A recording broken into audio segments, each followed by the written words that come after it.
제136편 세례와 40일 2. 예수가 받은 세례. 예수는 요한의 설교가 절정에 달했을 때 세례를 받았다.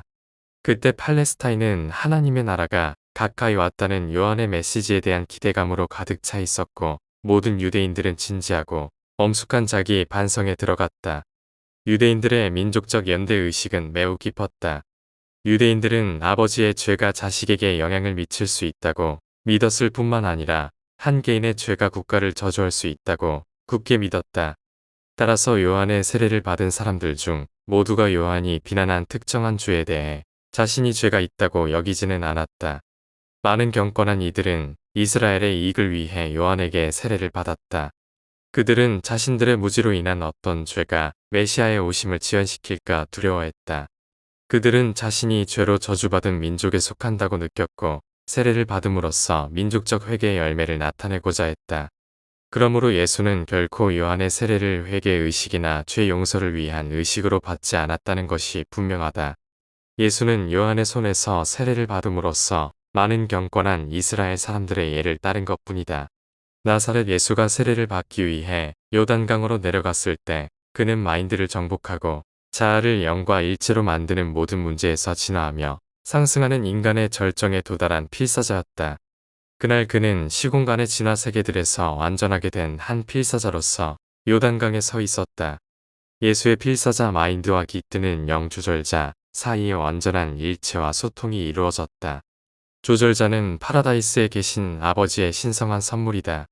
미가엘이 그의 우주의 우두머리로 올라간 이후 바로 그 같은 조절자들이 유란시아에 사는 모든 정상 인간에게 깃드는데, 다만 예수의 조절자는 예외로 이전의 필사 육체의 모습을 입고 육신화한 다른 초인간이었던 마키벤타 멜기세덱 안에 유사하게 깃들어서 이런 특별 임무를 위해 준비되었던 적이 있었다.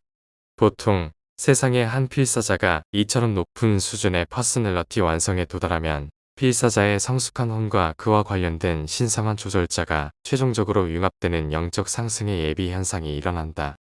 그런 변화는 분명히 예수가 요한에게 세례를 받으려고 두 동생과 함께 요단강으로 내려간 바로 그날 나사렛 예수의 퍼스널러티 체험에서 일어났던 것으로 보인다.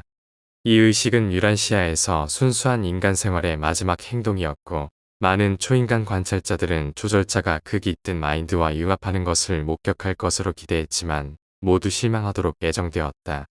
무언가 새롭고 더 큰 일이 일어났다.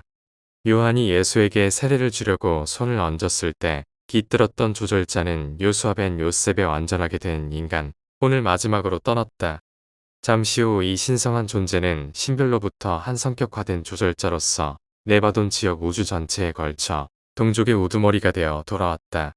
이렇게 예수는 이전에 자신에게 깃들었던 그 신성한 영이 성격화된 형태로 자신에게로 내려오는 것을 지켜보았다.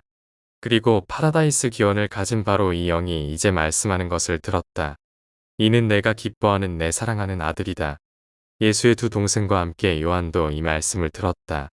물가에 서 있던 요한의 제자들은 이 말씀을 듣지 못했고 성격화된 조절자의 환영도 보지 못했다. 오직 예수의 눈이 그 성격화된 조절자를 바라보았다. 이제 돌아온 고귀한 성격화된 조절자가 이렇게 말할 때 모두가 침묵했다.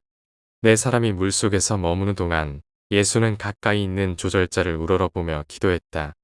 하늘에 계신 내 아버지여, 주의 이름을 거룩하게 하소서. 주의 나라가 오소서. 주의 뜻이 하늘에서 이루어진 것 같이 땅에서도 이루어지이다.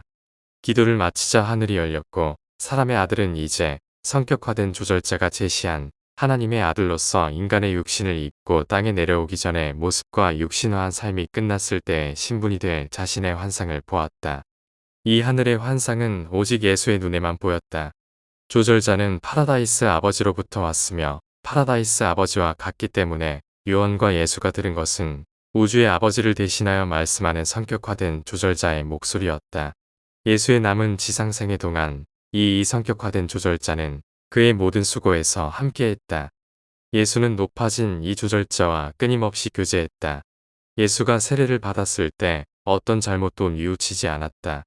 어떤 죄도 고백하지 않았다. 그의 세례는 하늘 아버지의 뜻을 수행하기 위한 헌신의 세례였다.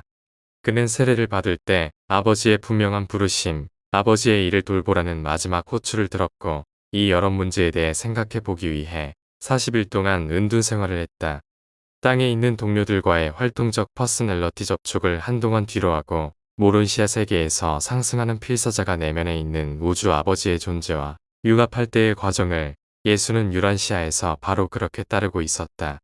이 세례의 날에 예수의 순전한 인간 삶은 종료되었다. 신성한 아들은 그의 아버지를 찾았고 우주 아버지는 그의 육신화한 아들을 찾았으며 두 분은 서로에게 말한다. 세례받을 때 예수는 거의 31살 반의 나이였다.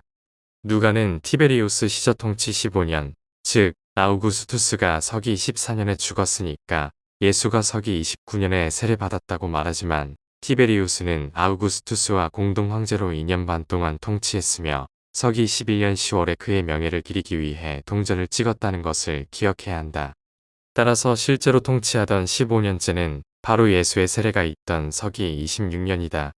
이 해는 또한 본디오 빌라도가 유대의 총독으로 통치를 시작한 해였다.